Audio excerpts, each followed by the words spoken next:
কলকাতা থেকে দিল্লি, এসআইআর নিয়ে উত্তপ্ত পরিস্থিতিতে দেশের রাজধানীতে মমতা বন্দ্যোপাধ্যায় কথা বলে বেরিয়ে এসে তীব্র আক্রমণ করলেন মুখ্য নির্বাচন কমিশনার জ্ঞানেশ কুমারকে। आप बीजेपी का वॉइस से काम कर रहे हैं, आप इंक्लूजन नहीं कर रहे, आप डिलीशन कर रहे। পাল্টা কলকাতায় মুখ্যমন্ত্রীর বিরুদ্ধে চাঞ্চল্যকর অভিযোগ তুললেন শুভেন্দু অধিকারী।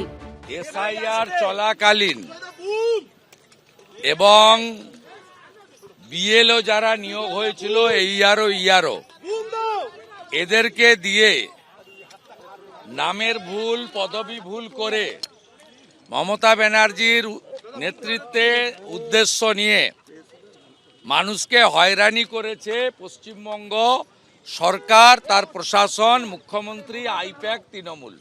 মুখ্য নির্বাচন কমিশনার বিজেপির কথায় চলছেন বলে যখন দিল্লিতে আক্রমণ শানালেন মমতা বন্দ্যোপাধ্যায়, তখন তাকে বিঁধলেন শুভেন্দু অধিকারী।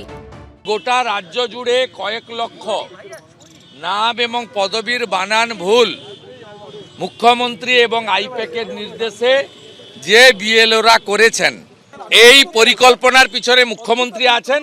আমাদের কাছে ডকুমেন্ট এভিডেন্স আছে। अगर वो बीजेपी उसका पक्ष में है, जो मर्जी बीजेपी करेगा उसको वो करेगा, तो हमारा भी जनता हमारा साथ में है, हम मैदान में लड़के लेंगे। हम देखते हैं बीजेपी कितना दिन रहे और ऐसा बिहेव करे। রাজ্যপালের সঙ্গে দেখা করে বেরিয়েও আরো ভয়ঙ্কর অভিযোগ তুলেছেন বিরোধী দলনেতা। এসআইআর প্রক্রিয়া চলাকালীন সরাসরি বিএলও, বিডিও, ডিএম এদেরকে ভয় দেখিয়েছে। উন্নয়নের নামে ডিএমদের ডাকা হয়েছে নবান্নতে। ডেকেছেন কে? আগের চিফ সেক্রেটারি মনোজ পন্ত। ডেকেছেন কে? বর্তমান চিফ সেক্রেটারি নন্দিনী চক্রবর্তী। ডিএমদের মোবাইল ফোন বাইরে রাখা হয়েছে। যে মিটিংয়ে মুখ্যমন্ত্রীর থাকার কথা নয়, মিটিং চালু হওয়ার পরে খানিক পরে উনার উদয় হয়েছে। সেখানে ঢুকে ডিএমদেরকে বলেছেন কোনো নাম যাতে বাদ না যায়, দেখার দায়িত্ব তোমার। তোমার প্রমোশন, পোস্টিং আমি পূরণ করে দেব। মমতা বন্দ্যোপাধ্যায় ভয় দেখাননি, শুভেন্দুবাবু ভয় দেখিয়েছেন এফআইআর এর গল্প বলে। অর্থাৎ আমাদের কথা শোনো, না হলে বিহারের মতো তোমাদের বিরুদ্ধে এফআইআর হবে, এই কথা বলে বিএলওদের ভয় দেখিয়েছিলেন শুভেন্দু অধিকারী। মমতা বন্দ্যোপাধ্যায় বারংবার সবাইকে একটাই কথা বলেছেন, কোনো ন্যায্য ভোটারের নাম যেন বাদ না যায়। আর আজকে দিল্লিতে মমতা বন্দ্যোপাধ্যায় যে ভোটারদের নিয়ে গেছেন তারা প্রত্যেকে ন্যায্য।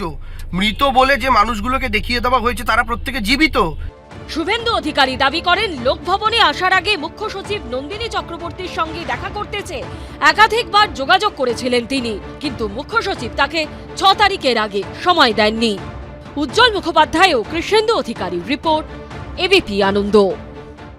এবিপি আনন্দ, এগিয়ে থাকে, এগিয়ে রাখে।